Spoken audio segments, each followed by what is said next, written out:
Hello friends, welcome to Flywell Visa Immigration. Today I want to give you information about Japan. Japan વિશે ઘણા ક્લાયન્ટની enquiries છે અને ઘણા client બહુ જ કન્ફ્યુઝ છે કે શું ડોક્યુમેન્ટ્સની રિક્વાયરમેન્ટ છે, જાપાન ટ્રાવેલ કેવી રીતના કરવું, વિઝા ફીસ શું છે, ફાઇલનું સબમિશન ક્યાં થશે અને ફાઇલ કેવી રીતના સબમિટ થશે. તો ગાઈઝ આજે આપણે ડિસ્કસ કરીશું જાપાન ટુરિસ્ટ વિઝા વિશે. ટ્રાવેલ હિસ્ટ્રી ડેવલપ કરવા માટે જાપાન કન્ટ્રી એક બેસ્ટ ઓપ્શન છે બીકોઝ ઓફ ડિફરન્ટ કલ્ચર છે, લેંગ્વેજ છે, યુનિક કલ્ચર છે એન્ડ ત્યાંનું ઇન્ફ્રાસ્ટ્રક્ચર બી તમે જોઈ શકો છો. ટેકનોલોજી વાઇઝ તમે ઘણા બધા ડિફરન્ટ તમને એક્સપ્લોર કરવા માટે ઘણા બધા ઓપ્શન્સ મળશે. એન્ડ જાપાનનો પાસપોર્ટ લાઈક તમે અધર્સ કન્ટ્રી ટ્રાવેલ કરો છો એના કરતાં તમે જાપાન ટ્રાવેલ કરશો તો પાસપોર્ટ તમારો સ્ટ્રોંગ થશે. લાઈક તમારે કોઈ બિગ કન્ટ્રીના તમારે વિઝા લેવા છે અને તમે જાપાનમાં ટ્રાવેલ કર્યું હશે તો તમને વિઝા ઇઝીલી મળવાના ચાન્સીસ બહુ જ હાઈ થઈ જશે. તો ગાઈઝ જેમ ટ્રાવેલ હિસ્ટ્રી અને પાસપોર્ટ સ્ટ્રોંગ કરવા માટે પણ જાપાનના વિઝા જેટલા ઇમ્પોર્ટન્ટ છે તો અમુક ક્લાયન્ટ એવું છે કે લાઈક અમારે સેટલ થવું છે તો સેટલ થવા માટે પણ જાપાન એક બેસ્ટ ઓપ્શન છે.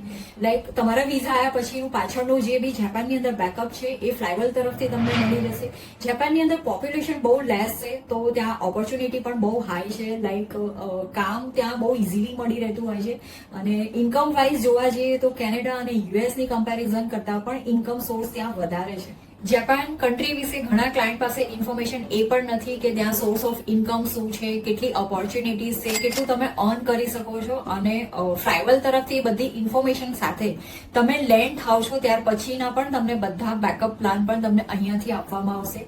અને ફ્લાયવેલ આફ્ટર લેન્ડિંગ પછી અને આફ્ટર વિઝા પછી પણ પેમેન્ટ એક્સેપ્ટ કરે છે. તો મારી ક્લાયન્ટ્સને ઘણી કન્ફ્યુઝન છે કે વિઝા પ્રોસેસ શું છે, વિઝા ફીસ શું છે, શું ડોક્યુમેન્ટ્સની રિક્વાયરમેન્ટ છે અને કેટલા પીરિયડ્સના આપણને વિઝા મળે છે.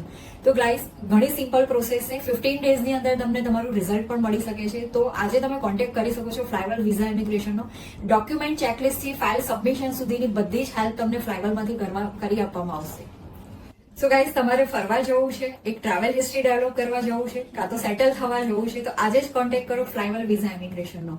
આનાથી પણ વધારે ઇન્ફોર્મેશન તમને મળી રહેશે ફ્લાયવેલ વિઝા ઇમિગ્રેશનમાં. Thank you so much.